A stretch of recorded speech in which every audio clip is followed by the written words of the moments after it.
I wanted to do a little recap video on the Tennessee 7 special election that took place Tuesday, December 2nd. Congratulations to newly elected Congressman Matt Van Epps. Big win for him last night. Big win for Tennessee. Big win for the country. But let's take a little deeper dive. As a longtime political junkie and a county chairman here in Lake County, Indiana, I like to pay attention to numbers and trends and data. Information. Information's important when we're strategizing on how to win elections. This yet again is another example of when President Trump is not on the ballot. The Republican energy is just not there. And you got to start asking yourself the question, is it the voters? Or is it that the voters don't have the feeling that when they're electing a member of Congress that anything is going to change? Because there are some common threads that I think all of us see that we're frustrated with. Trump 1.0. The first 2 years of his first presidency, he had the House, the Senate, the White House, the Supreme Court, the whole kit and caboodle. Republicans basically got nothing done. The Tax Cuts and Jobs Act was the only piece of legislation done, and that was a good piece of legislation. I'm not going to criticize that, but look at some of the opportunities Republicans had to really address some of the fundamental issues in our government, cut spending, balance the budget, eliminate the deficit spending, and none of that was taken care of. And the Republican Party just fought against President Trump the entire time.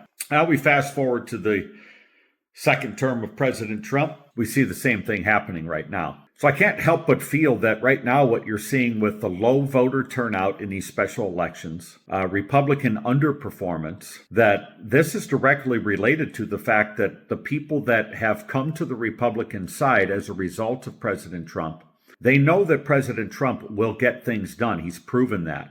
He is a results guy. The Republican-led Congress, when it's had the ball recently, does not get results. We have this robust opportunity for a very aggressive legislative agenda to actually codify a lot of these executive orders, to do sweeping legislation to reform immigration and health care, to cut spending. There's so many opportunities, and the only way it gets done is President Trump with executive orders, and the executive orders end up in court, and then it's essentially the court taking the place of the legislature, because the legislature doesn't do anything. I kind of did this comparison yesterday where I said, let's picture those old movies from the 1980s and 90s, those action movies that we all loved, us Gen Xers. We were always fighting a war somewhere, and if it was in the Middle East, you had the Americans with their tanks and armored vehicles, and the Middle East militant forces in Toyota pickups with guns. And so I said, when the Democrats get an opportunity to govern, that's keyword govern, they're running a tank. Like, they are full steam ahead. They get together, they agree on an agenda, and even if they disagree on it, they work through the major components of it together. They don't fail to get the work done. Even if it's terrible work, which most of the time their legislative packages have dire consequences. I mean, we are still dealing with the cost of living issues created in 2021 and 2022 with all of those 3- and 4-letter acronym spending bills that just jacked up inflation. And it's hard to shake it, right? It's very difficult in 10 months to shake, and especially hard to shake it when my own party is failing to aggressively act together and in the interest of America, this country, and get this work done. So, as a Republican Party guy, as a chairman, as someone who really enjoys this process, I would often say, voters, you have to get out and vote. And I still believe that. We've got to do this. I would still rather choose a mediocre Republican over any Democrat any day of the week, any time, because of the direction the Democrat Party has gone is so far to the left. They're leading us down the trail of socialism. But I also understand why voters don't show up when they think, well, if I vote for this guy, what the hell difference does it make? Because it's just going to be another in a long line of people in Congress that do nothing.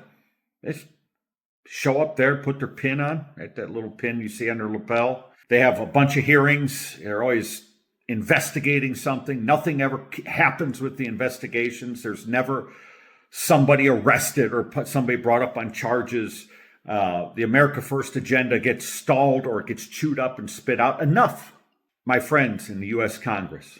Please get your asses to work. Pass the agenda. Move this thing aggressively. Stop the bullshit, okay? If you want to win this midterm, if our party wants to hold on to the House, the Senate, and not have 2 years of impeachment inquiries one after another, and as I saw earlier today, Al Green standing there waving his cane at somebody, we better get our asses to work right now for the people. Because the people are not showing up for these special elections, not because they're not conservative, not because they don't want President Trump to have a good legislature. It's because they think that the current legislature is ineffective. And it really is.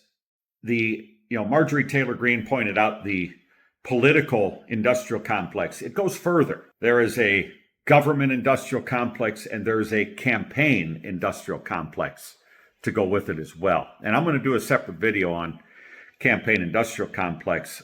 But as someone that ran for Congress last year, I saw this firsthand. My party, the Republicans, and I love being a Republican, doesn't seem to grasp the idea of governance and winning elections, governing, and letting governance create more winning elections. All they care about is the big donor class, consultants, and all that stuff. But again, that's for another video. But I'm kind of changing my tune on why I think voters are not showing up for these special elections. And it's because these Trump voters are results-oriented voters. They're America First people. They're Make America Great Again people.